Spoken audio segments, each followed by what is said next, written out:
Hello everybody, and thank you for joining me for this video. In this video we're going to be looking at this gorgeous Colombian whiptail. It's a Sturisoma Aureum. It's the giant sturgeon whiptail. Straight out of the Magdalena Basin in Colombia. The pair I've got are wild caught. And that seems to play a part in what it takes to breed these guys. So without any further ado, let's jump straight into the video.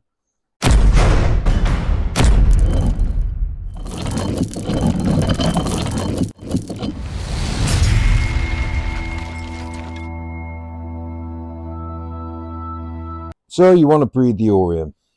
Well, first of all, you're going to need a male and female pair. Now what you're looking at there is a fully adult male. The biggest tell is the whisker-like odontodes coming all the way up. It's big sideburns, basically. They're on the cheeks of the fish.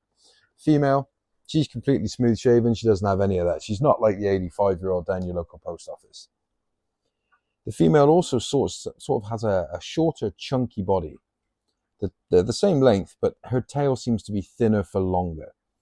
This is our beautiful female at the moment. Isn't she stunning? Just beautiful. You can see where the thickness of the body really sort of drastically drops off. She is just starting to hold eggs at this point. Now, once you've got yourself a male and female pair, tank environment.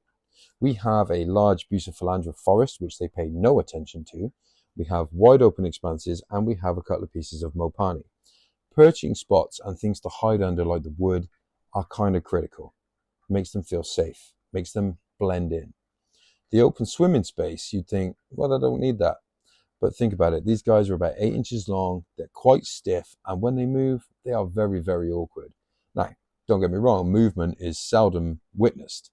It's more of a case of when you come in, you notice they're in a different spot. So what to look for? Signs of breeding. Here you can see that these two are in close proximity. That's a good sign. Normally they don't pay that much attention to each other. One will be sat over one side, one on the other, much like a couple that's been married for 60 years and hate each other's guts. After that, you'll notice the male tends to go quite dark. Our guy at the moment goes almost completely black head to toe. And then the female should be presenting signs that she's carrying eggs. Basically, she's getting chubby around the waist. So triggering. How do we trigger them to spawn? Now, my first pair that I ever had, they were a tank bred pair.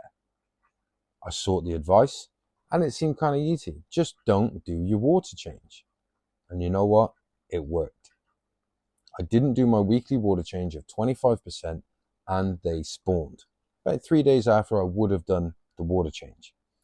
This pair, however, that has never worked. I have never been able to spawn them on command. Now, I thought I was doing something wrong for the first year. These two came to us as adults, and they've been with us now for about 5 years. What it seems to be is a drop in barometric pressure of at least 3 over a 6-hour period. So the average here is 10, 17.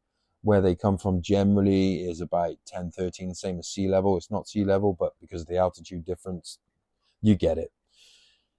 And also the moon must be in the waning gibbous stage. If those two things are aligned and I miss a water change, bingo, the spawn happens. If I do a water change, they wait longer, it seems, but also I get half as many eggs. A typical spawn for this pair is about 60 to 65. But if I do the water changes normal, as if I haven't been paying attention to the pair, haven't noticed that they're in spawning mode, I generally get about 25 to 30. That happens, I shouldn't say it, but at the beginning of every breeding season. And yes, this wild caught pair have a breeding season. In the 5 years, they have never once spawned in the winter months. Not like the tank bred pair that I could spawn pretty much on command. Twice a month if I wanted. These guys have only ever spawned late spring to early autumn. Now, when they finally do spawn, they're vertical spawners, so vertical spaces of wood, slate, most likely a glass, that have got good flow. So if you've got a power head directed at the glass, that's likely where they'll spawn. Our filter outlet is directed at the front glass for that reason. This is what you get. Dad looks after a batch of about 60 eggs. This is day 2. You can already see the babies in the eggs. As you get on to sort of day 3, they get larger and darker, and you can actually witness movement in the eggs. And they're not difficult to see. They're sort of probably around 4 millimeters in diameter. Typical sort of pleco size egg, or small pleco size egg. But they're just the cutest things to sit and watch. And Dad, as most plecos do, will sit and look after them. This is day 3. This is the point where I remove them. I've tried to keep them in with the parents in the past. It doesn't work out so great. But I don't think there is actually that much difference. It's just the difficult bit about breeding these is raising the babies. They are literally too stupid to feed. This is in the evening on day 3. This is as late as I will let it go before removing the eggs. Dad puts up no fight. No doubt he's probably heartbroken or dismayed that he hasn't eaten for 3 days. But off he goes, and we just scrape them off and move them to a Lowell's breeding box. We don't need to add methylene blue because Dad's done pretty much all the hard work for you. He's kept them fungus free, any that aren't fertile like the one just there by his mouth. He dispatched of that very early on. They do all the work for you. This is a batch that I did leave with the parents just to see how it would get on. And this is day 4, late day 4. Most things have already hatched and left, and these are the stragglers. If you're going to do this manually, as in artificially, this is the point that you may need to intervene. If they don't hatch within the next hour of what you're seeing now, Dad will actually start to physically bounce them, which seems to break the chorion layer and allow the fish to escape. If you are not there to do that, you will have failed hatchings and dead eggs. This is day 1. This is day 2. And they'll stay like this for what seems like forever. They are super adorable little guys, but they're too stupid to eat. This is the biggest problem with raising them. Hatching them artificially, trying to get them to eat is unbelievable. At one point, I had these in a Lowell's fish lab where the base was entirely covered in Repashy Soylent Green. Half the batch still starved to death. Explain that to me. What I currently do is I turn off flow through the box. I have a piece of rigid air line running, which has got a gentle aeration to it. I feed Sarah Micron from day 3 after hatching. I feed heavily, twice a day, until they start to grow well. But you have to make sure the enclosure is clean. So they are very labor intensive. And some will just die, I'm afraid. You can't teach them to eat. This is a pair around about 4 centimeters in length. It takes an awful long time for them to get there, about 4 months. This is Proud Dad. He's just chilling out. I think he looks kind of mad at me there. I don't know what I did, but I've clearly cheesed. Yeah, there's the Saki eye roll. I've clearly cheesed him off. So, if you're having trouble spawning yours, maybe they're wild caught. Maybe you've got the same problem I had. The tank bred ones, I could breed twice a month anytime I wanted. I just missed a water change and fed heavily for 2 weeks before.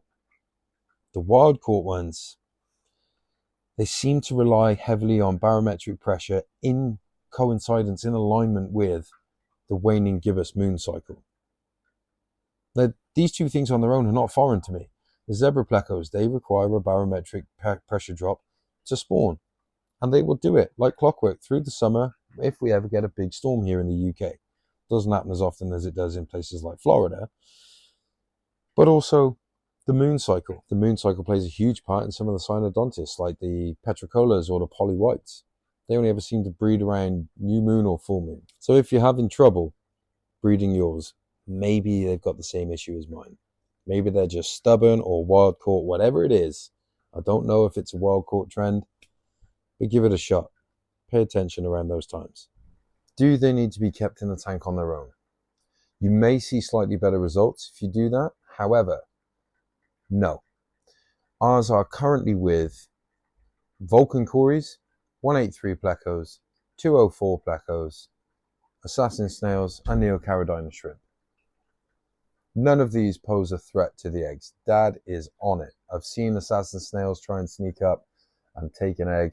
They get battered. It's actually quite fun to watch. I don't feel bad for the snail at all. I think unless you've got something that will bully the male away from his eggs, and then eat the eggs, I think you've got nothing to worry about. We've kept them with large Bosemani rainbows, red tail shark, some pretty vicious phantom tetras. So they didn't last long. They went.